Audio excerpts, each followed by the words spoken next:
Trump makes radiation safe again. Does he think he's God, or is there some method in his madness? Now, Trump has moved to massively lower radiation safety standards, and I fear that the anti-nuclear, anti-science activists will take delight by scaring people preying on their caveman, lizard brain instincts and fear of the unseen menace, which is radiation. They need to listen to this, because this pseudo-scientific scaremongering is actually a feature of our times. Now, in fact, Trump is right on this one, and other governments need to follow, because in actual fact, too much safety has already killed thousands of people.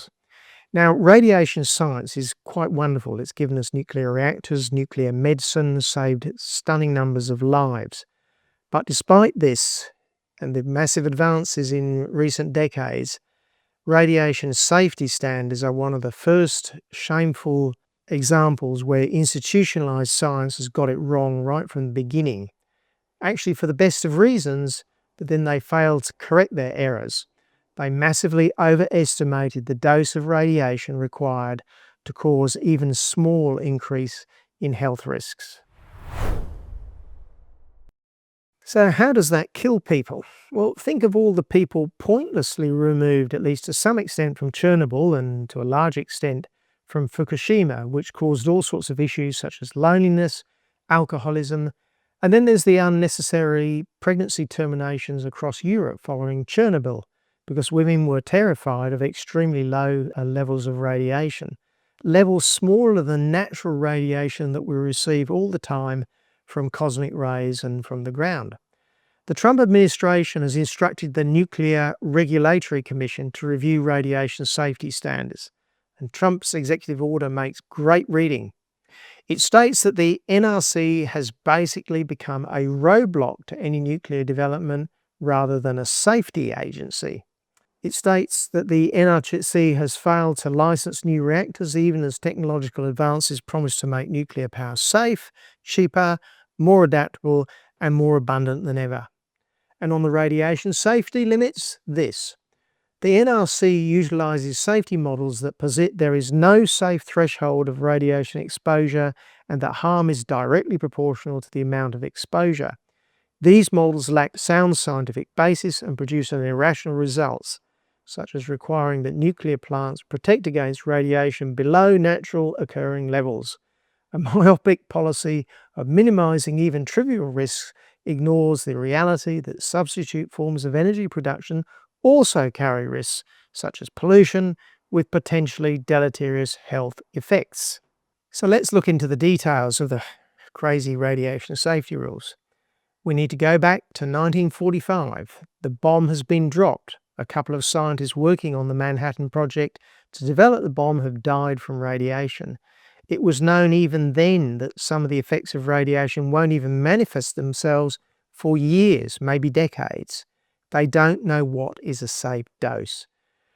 They know what is lethal in the short term because they can look at what happened with the bomb and in the higher dose accidents. They've got a bit of data from X-ray machines that have been around for a few decades by then, but basically they're in the dark when it comes to working out safety risks. So they do two things, which both are actually very sensible, at least to start with. If only these decisions had not been entrenched and received proper review as more data became available, as we'll see. The first sensible thing was to set the radiation limit not to what the long-term health risk was, because, well, they didn't know that, but to set it, quote, as low as reasonably possible, ALARP. Just get it very, very low. The definition of reasonable is obviously a problem, but I guess what it really meant was they had to build a nuclear industry in the 1950s, and they didn't want the cost to be just completely ridiculous. So just get it as low as they could. The other thing that they did was to assume that the health effects of radiation followed the so-called linear no-threshold hypothesis, which Trump executive order mentions in detail. And this is actual total rubbish. We'll explain in a moment, but the crime of the linear no-threshold hypothesis, the LNT hypothesis, in the 1950s was not what they did in the 1950s, it was that they never reviewed it when it became obvious that the LNT hypothesis was wrong. So what does the LNT hypothesis state? Well, if we draw a graph of radiation dose on the x-axis and the risk of mortality on the y-axis, we say it's linear, a straight line from no risk at 0 dose to 100%, like you'll die for sure at some high risk. Now, that point, high dose, would be, say, walking into the Chernobyl reactor. Some people did. And we know, and even back in the 1950s, they know roughly what that dose was. But for lower doses, say in this region down here, well, it might take decades for the effect to become apparent. Maybe cancers develop later in life, and it can be very hard to tell if somebody died from the radiation or all the other things that cause cancer. But we now know more or less what the actual mortality curve looks like, and it's more like this. So in this low dose region, there's essentially zero risk. And remember that we're all exposed to lots of radiation in our everyday life. It turns out there's lots of radiation coming out of the ground because there's lots of radioactive material in the ground. And naturally, also mentioned in the exactive order. I calculate that my backyard has a couple of kilograms of uranium in just the top 1 meter of the soil. And there's lots of radiation coming from space in the form of cosmic rays. Airline pilots get a big dose. So these natural low doses, which affect all 7 billion people on Earth, are they dangerous? Is it safe to go in the garden or fly in a plane? Well, yes, it is. Now, in fact, almost all things like poisons, radiation, or even pharmaceuticals, good life-saving drugs, have a dose mortality response which looks like this. Even things like giving blood at the blood bank or blood loss in an accident, lose a little, no problem at all. Give a pint, no problem at all. No risk. But give 4 pints and, well, you're a goner for certain. So this is an excellent example how the linear graph, like what we use for radiation, actually gives completely the wrong results. If we did this for humans giving blood at the blood bank, we'd be killing 25% of donors.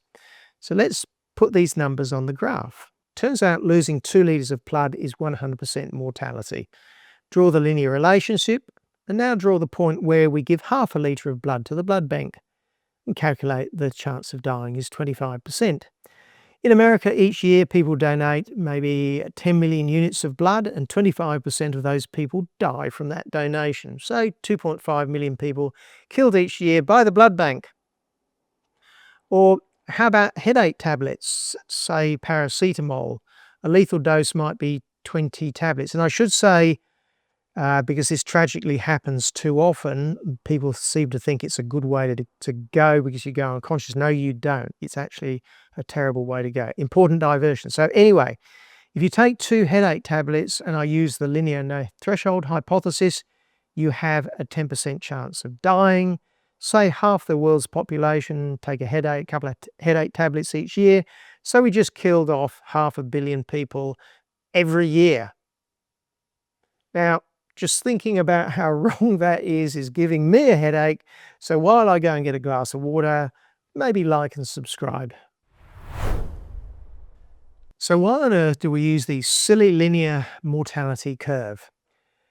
This is what they used to calculate the supposedly huge mortality after the Chernobyl disaster, 60,000 people or whatever. It was actually maybe 100, still a total disaster, but we can do so much better than a terribly intrinsically unsafe Russian reactor from the 1950s, in the same way that a modern car with all the safety features is better than a 1950s car, which was basically designed to kill you in any sort of accident. But now you're thinking, well, it's better to be too safe than not safe enough. True enough, but you can get ridiculous. Don't scare people about minute doses of radiation so they think nuclear power is too risky and they all want to destroy the environment building windmills or whatever. And given that more people have died putting up solar panels and windmills in Europe and the US than have been killed by nuclear power stations in Europe and the US, well, actually, unless you build a nuclear reactor to a terrible old Russian design, or in a place that can be hit by a 14-meter tsunami, nuclear is so much safer than renewables. In fact, even when Fukushima was hit by the tsunami, nobody was killed by radiation. although the response and the pointless relocation of the large population would certainly have knocked over a lot of older people a little bit earlier. Even more important is that exaggerating the risk, well, you can encourage behaviour or even government policy that can do far more damage than a little radiation. For example, after the Chernobyl disaster, because the cloud of radiation reached Europe, albeit in extremely low doses, people panicked because of the perceived risks from the radiation. There was an increase in pregnancy terminations. For example, in Greece, it's estimated that 23% of babies were aborted. That's a lot of babies, right? And totally unnecessary.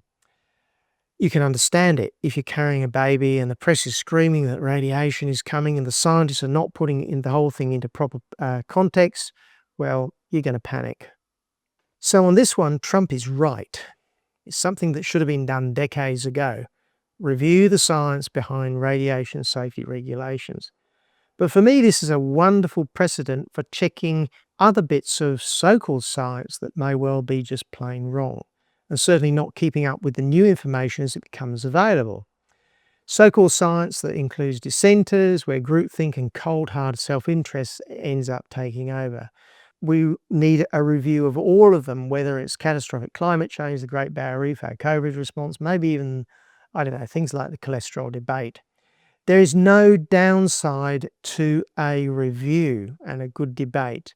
You are always more likely to get closer to the truth after an organized argument and analysis. And actually, that is what good scientific process always requires.